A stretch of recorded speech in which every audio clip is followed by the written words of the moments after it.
El siguiente segmento tiene contenido o opinión.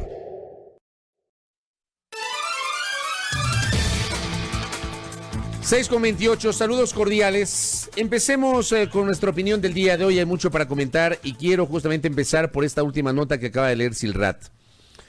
La nota de Expreso empezaba justamente señalando que, digamos, esta distorsión de celebrar un gol antes de que se concrete la anotación. En el colegio nos enseñaban, otros decían una frase típica del colegio, ¿no? Comerse el sándwich antes del recreo. Y hay otras frases derivadas de eso que ustedes saben. Ojalá que por el bien del país se concrete la negociación. Pero por supuesto, que los acreedores acepten, porque hoy la situación económica es muy compleja. Miren ustedes que estamos 22 de julio, no les han pagado los salarios a los servidores públicos. O sea, me parece que este es el mes que más tiempo se han demorado. Los 3 meses precedentes, porque son 4 meses seguidos en los cuales no se les paga los salarios a los servidores públicos a tiempo. Se les ha pagado el 18, el 19, el 20. Hoy estamos 22 y todavía no hay un día exacto cuando se les va a acreditar las remuneraciones a los servidores públicos, porque el argumento es que no hay plata. El Estado ecuatoriano ha planteado ayer una propuesta para pagar con bonos o con certificados de tesorería a los proveedores. Parecería ser un buen negocio, ¿no? Yo quiero recordarles que de esto también se habló en el gobierno anterior y un poco de sectores aquí saltaron. Parecería un buen negocio en términos de que un papel del Estado puede ser invertido, podría ser invertido en el mercado bursátil, pero aquí en el Ecuador no tenemos esa cultura. No tenemos una cultura de compra de acciones, no tenemos una cultura de manejo de papeles, de certificados de tesorería, de invertir ese dinero que es en papel, no es dinero físico, son papeles. Y encima, cuando reciben justamente certificados o bonos, los acreedores en este caso, quienes se benefician de ese papel, obviamente enfrentan un castigo. No es que les pagan el 100%, ya en la negociación enfrentan un castigo. Solamente aquellos que lograron beneficiarse de información privilegiada en el año 99, a propósito de la crisis bancaria y de la dolarización de la economía, lograron acceder a beneficios al 100% a la hora de los papeles. Acá, por ejemplo, me anticipan, me alertan, gracias por este mensaje, que, por ejemplo, en la función judicial les deben junio y julio a los servidores públicos. Junio y julio. Se ha planteado esta propuesta de pago a los proveedores. Ayer hablamos con el presidente de la Asociación de Municipalidades del Ecuador, AME. Les deben a las municipalidades $1,000 millones. La situación es compleja en la municipalidad de Quito, según lo reveló el presidente de AME ayer. Tienen apenas $40 millones en caja. Y aparentemente les deben algo así como $420 millones. Es un montón de dinero. Por eso digo, ojalá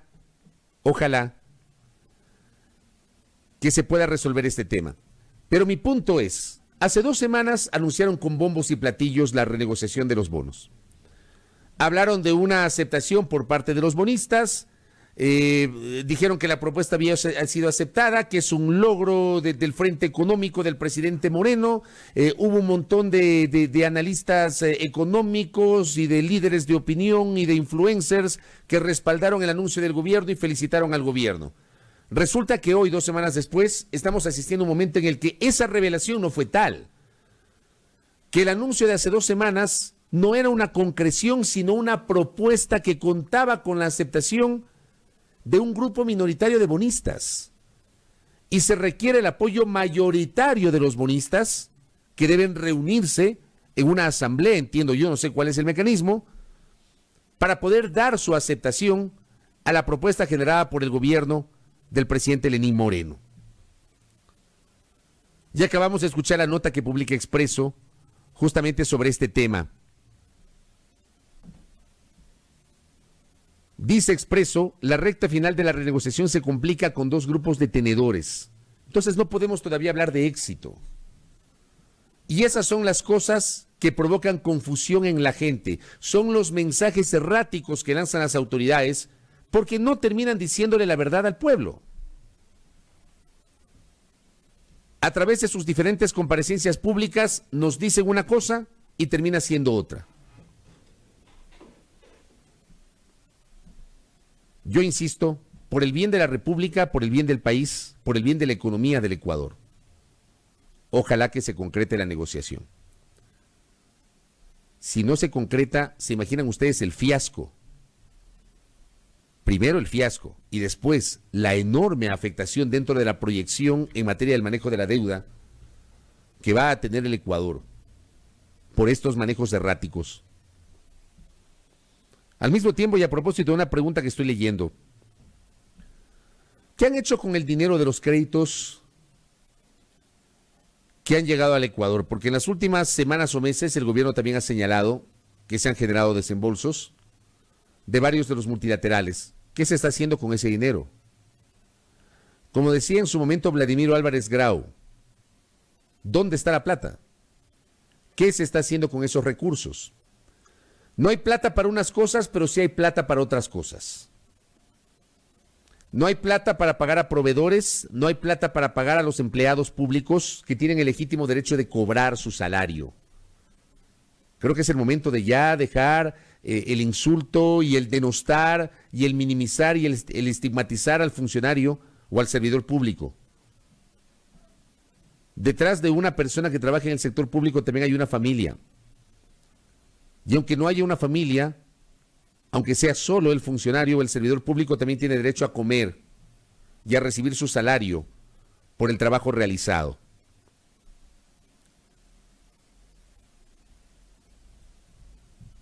No hay plata para eso, pero hay plata para pagar a los tenedores.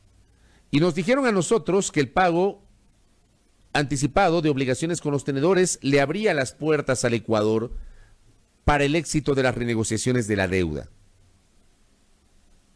Acabamos de escuchar el tema de los bonos. Todavía no podemos cantar victoria. El problema es que cantaron victoria antes de tiempo y no fueron lo suficientemente sinceros en explicar al país que era recién una propuesta que todavía debe pasar por la aprobación de los bonistas. Insisto, que no se caiga la negociación. Hay que cruzar los dedos porque si se cae la negociación yo no sé qué van a hacer. No sé qué van a hacer. Yo no sé si el gobierno tiene un plan B. No lo sé. Pero esos mensajes erráticos terminan generando confusión, nos confunden a todos. Celebraron el gol antes de convertirlo. O se comieron el sándwich antes del recreo, como se dice popularmente o se decía popularmente en el colegio. Este es un tema. El otro tema es que las 3 primeras notas de este espacio de noticias estuvieron asociadas a temas de corrupción. De las 6 notas que leímos con Silrat, 3 tuvieron que ver con casos de corrupción, delincuencia organizada, presunto sicariato, peculado, cohecho, enriquecimiento ilícito. A ratos a uno le invitan a pensar en aquella famosa frase, todo está podrido. Todo está podrido. Esa frase se me vino a la mente mientras leía la nota de Diario El Universo, amable audiencia, que daba cuenta de cómo se han llevado a lo largo de los años, a lo largo de los últimos 3 años, 2018, 2019, 2020, se han llevado la plata que debía beneficiar a personas humildes que debían cobrar el bono de desarrollo humano y otros beneficios por parte del Estado. Según El Universo, en esos 3 años, 2018, 2019 y lo que va de 2020, no son 3 años, menos de 3 años, se han sustraído $2 millones en bonos de ayuda social, en colusión con malos servidores públicos, con corruptos servidores públicos y con corruptos empleados del sistema financiero ecuatoriano. Yo pregunto y les traslado esta inquietud. ¿Será que en verdad todo está podrido? Todo está podrido. Quiero creer que no todo está podrido. Quiero todavía aspirar a que este país tiene la posibilidad de acceder a un norte. Pero el leer todos los días notas que tienen que ver con posibles casos de corrupción, a uno le invitan a reflexionar e incluso a decepcionarse sobre lo que pasa en la República. Todo está podrido. Las últimas revelaciones que tienen que ver con la transcripción de las conversaciones entre el legislador Eliseo Azuero y el exasambleísta Daniel Mendoza, me parece a mí que provocan, y es apenas una opinión que de modo alguno significa una acusación, porque insisto, no es mi rol, pero pongamos las cosas en contexto. Esta segunda transcripción o esta transcripción de este segundo audio, creo yo que complica aún más las cosas para la ministra de Gobierno. La ministra de Gobierno, cuando Ecuavisa el jueves de la semana anterior, en la noche en su noticiero estelar, revela la primera transcripción de una conversación entre Mendoza y Azuero. La reacción de la ministra de Gobierno es que claramente Mendoza la pretende involucrar. Mendoza deliberadamente, sabiendo lo que se venía, porque esta conversación aparentemente fue después de las detenciones en Manabí. Recuerden ustedes que en el primer operativo Mendoza no cae. En el primer operativo cae gente cercana a Mendoza, entre esos un asesor muy cercano a él. Y en ese primer operativo se encuentra 1,6 millones de dólares entre dinero en efectivo y cheques. Incluso allí, en las mochilas, aparecen las cintas de Ban Ecuador donde habían tenido la plata. O sea, retiraron la plata de las ventanillas de Ban Ecuador. Plata que estaba asignada a una cuenta para la construcción del Hospital Básico de Pedernales, que no existe hasta este momento. Y ahí aparece un asesor cercano de Mendoza. Supuestamente esa conversación entre Mendoza y Azuero se da posterior a la desarticulación de esa red y cuando ya había algunos señalamientos o presunciones sobre el propio Mendoza, que empezó a manejar un perfil totalmente bajo. Recuerden ustedes que el mismo día que se conoció los allanamientos, la única declaración pública de Daniel Mendoza fueron 3 tweets publicados en su cuenta llamada pomposamente @DanielEstuvoz, porque así se llama su cuenta Twitter, señalando que iba a colaborar con las investigaciones, que iba a colaborar con que se esclarezca este presunto acto de corrupción, etc. Esa conversación se habría dado después de esa primera acción. Y la ministra de Gobierno le dijo al país la semana anterior que lo que se nota es que se le pretende involucrar a ella. Porque claro, la ministra de Gobierno decía, porque yo la investigué. Ese no es el rol de la ministra, pero la ministra lo dijo. Ese es el rol de la Fiscalía. Ese es el rol de la policía, no es el rol de la ministra. Pero la ministra dice, porque yo la investigué y porque nosotros lideramos el operativo para la desarticulación de la red. Esa fue la primera reacción, palabras más, palabras menos, de la ministra María Paula Romo. Pero en estas horas resulta que quien la menciona en las conversaciones de lo que se colige de la transcripción de un segundo audio, quien la menciona no es Mendoza, sino Azuero. Y recuerden ustedes que Azuero no aparecía, pues Azuero es vinculado a partir de estas conversaciones. La Fiscalía decide pedir la vinculación de Azuero y el juez Marco Rodríguez acepta el pedido de la Fiscalía a partir de las revelaciones de estas conversaciones telefónicas y de las transcripciones que estamos haciendo referencia. Ya no es Mendoza, es Azuero. Y Azuero la menciona varias veces. Si ustedes revisan, por ejemplo, nuestra cuenta Twitter, @primeraplanaEQ, allí justamente van a encontrar las transcripciones. Hay unos artes que generamos en nuestra cuenta Twitter, donde justamente colocamos las transcripciones que además fueron publicadas por varios medios, entre ellos el portal Primicias, que ayer justamente se encargó de hacerlo. Por aquí tenemos estas conversaciones, algunos de los pasajes, ¿no? A ver, Mencionan además algunos asambleístas. Por ejemplo, hay una parte en donde el asambleísta Suero dice, ella tiene que proteger a todos, la ayuda de María Paula para ellos es de lo que he escuchado, hay muchos asambleístas que tenían hospitales. Lo dice Azuero, no Mendoza. Estamos hablando de que todo estaba confundido, yo tengo la suficiente confianza con ella como para decirle que esto va a crear un tsunami para todos. Otra declaración u otra parte de este diálogo que mencionado por el asambleísta Azuero. Los de mi bancada, a algunos les llegó un cariño. ¿Qué será el cariño? Yo voy a hablar con María Paula mañana, yo busco el mecanismo y para serte sincero, estaba pensando en decirle sí cogieron los amigos.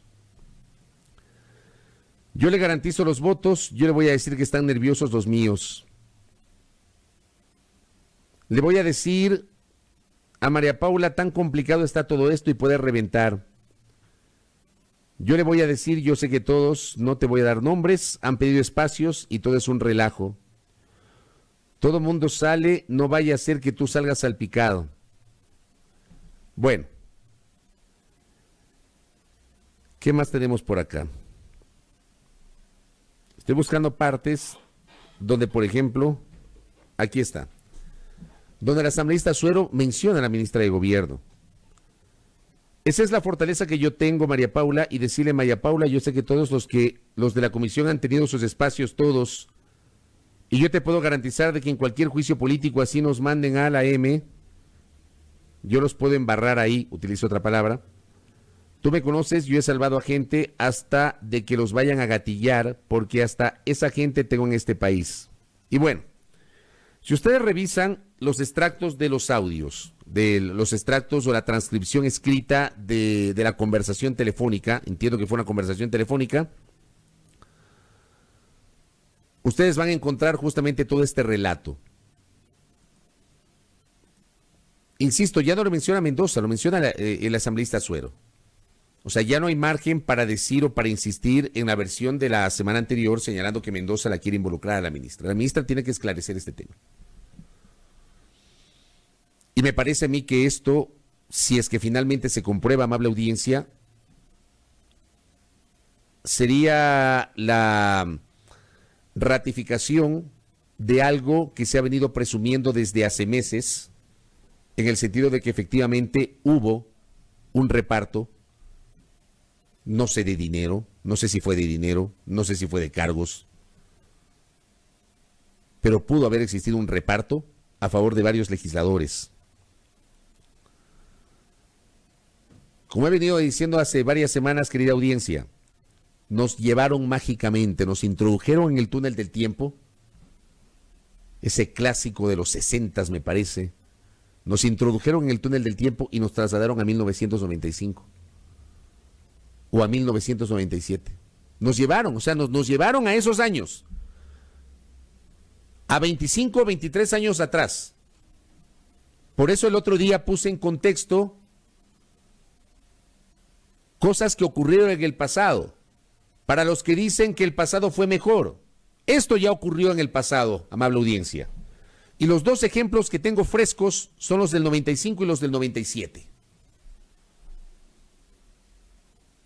Nos teletransportaron a los ecuatorianos. Este país no progresó, sino que retrocedió. Y está ahora mismo en el fango. Y creo que no estoy exagerando al decirlo.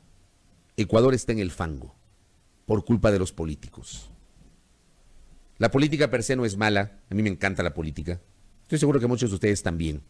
Y por eso escuchan este programa, que hablamos mucho de política. La política per se no es mala. Los malos son los políticos, los malos políticos, que llegan al poder para lucrarse, para delinquir. Aquella gente que no tuvo nada, que llegó al poder, que tuvo poder y que se transformó o develó realmente como es. En una nota que también leyó Silrat, que publica hoy también el portal Primicias, un ex colaborador de Mendoza dijo, el negocio es ser asambleísta.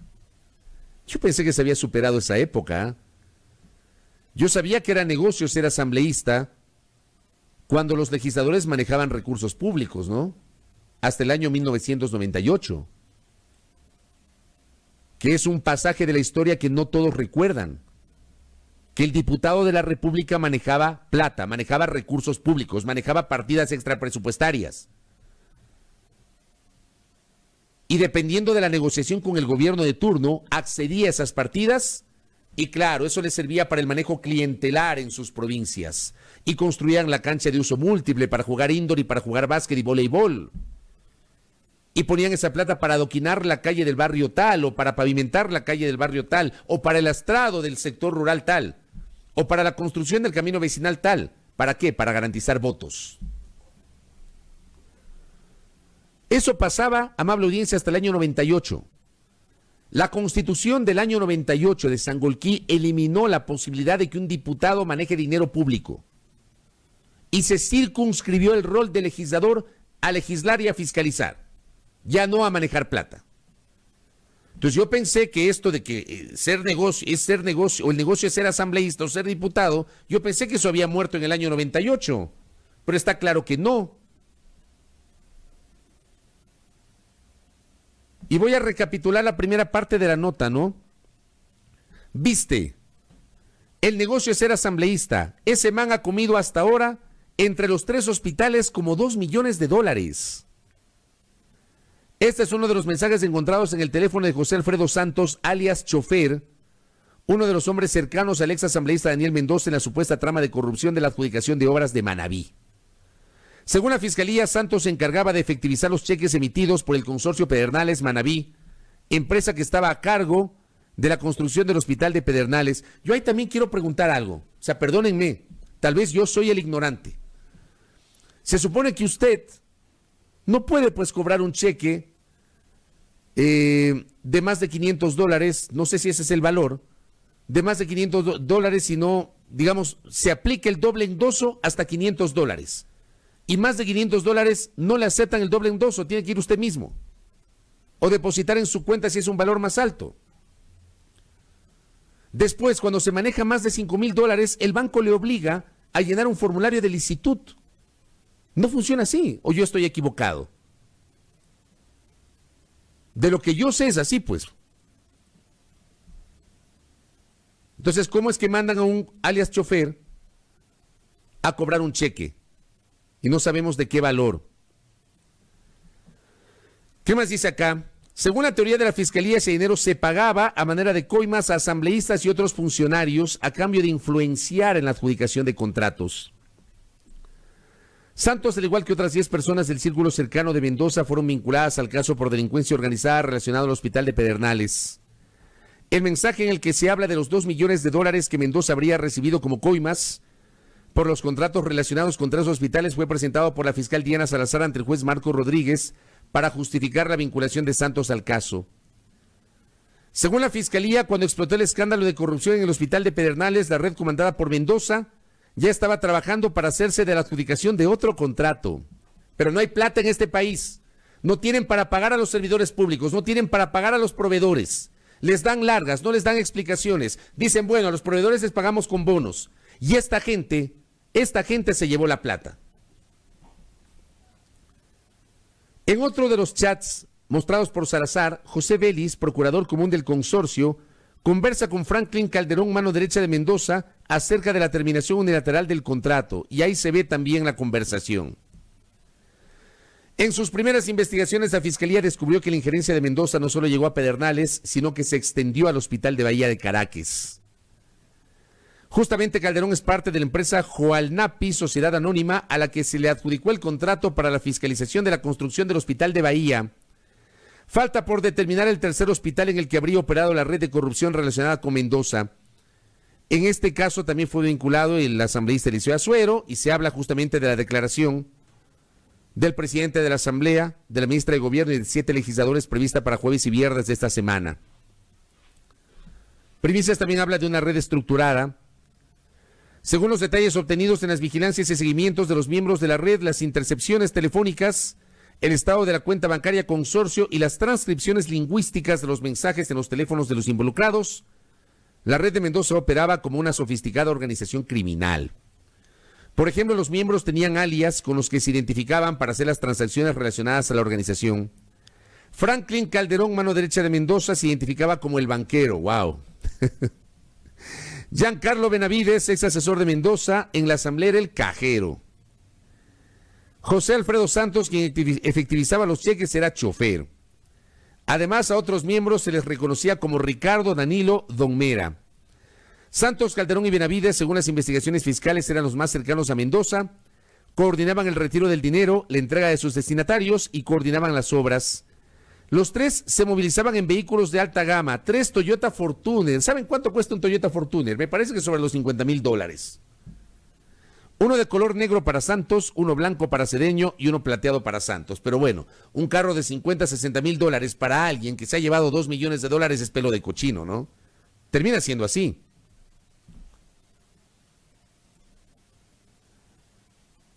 Ahora los tres están detenidos y procesados en 2 casos por delincuencia organizada y lavado de activos. Se habla de los retiros programados. El 10 de marzo los investigadores vigilaban y ya seguían a los miembros de la red. A las 11:45, alias chofer, junto con Ricardo Párraga, otro de los procesados, ingresaron a la agencia de Banecuador de Puerto Viejo para retirar una alta suma de dinero.